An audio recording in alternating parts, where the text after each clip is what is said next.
Di saat retorika anti-asing digunakan untuk menekan dinamika domestik, Presiden Prabowo justru menunjukkan wajah yang sangat berbeda di panggung global. Wajah yang pragmatis, terbuka, dan akomodatif. Kita melihat penguatan hubungan dengan Amerika Serikat, komunikasi intensif dengan tokoh-tokoh besar seperti Donald Trump, hingga keterlibatan aktif dalam berbagai forum strategis dunia. Mulai dari negosiasi tarif impor, hingga kerjasama pertahanan, pemerintah menunjukkan bahwa mereka paham betul satu kenyataan pahit. Di abad ke-21, tidak ada negara yang bisa menjadi pulau yang terisolasi. Diplomasi adalah keharusan, kerjasama internasional adalah oksigen bagi ekonomi nasional. Dan mari kita jujur, langkah-langkah diplomatik Presiden Prabowo ini bukanlah sebuah kesalahan. Itu adalah real politik yang wajar dijalankan oleh kepala negara manapun, namun disinilah letak masalah moralnya.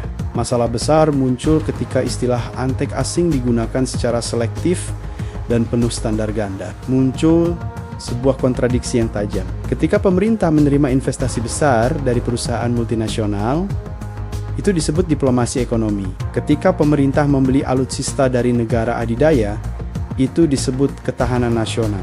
Namun, ketika warga negara dan jurnalis kritis atas kebijakan negara, mereka tiba-tiba dicap sebagai antek asing. Bagaimana mungkin kepala negara yang bernegosiasi langsung dengan kekuatan global terbesar di dunia dianggap sebagai pahlawan, sementara rakyatnya yang menyuarakan keresahan dianggap sebagai alat asing? Apakah diplomasi hanya menjadi hak eksklusif penguasa, sementara hak bicara rakyat dibatasi oleh jeruji tuduhan pengkhianatan? Inilah paradoksnya keluar kita pragmatis ke dalam kita defensif.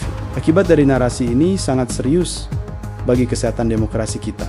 Ketika kritik dianggap sebagai infiltrasi asing, maka oposisi akan dipandang sebagai musuh, bukan mitra dalam membangun bangsa.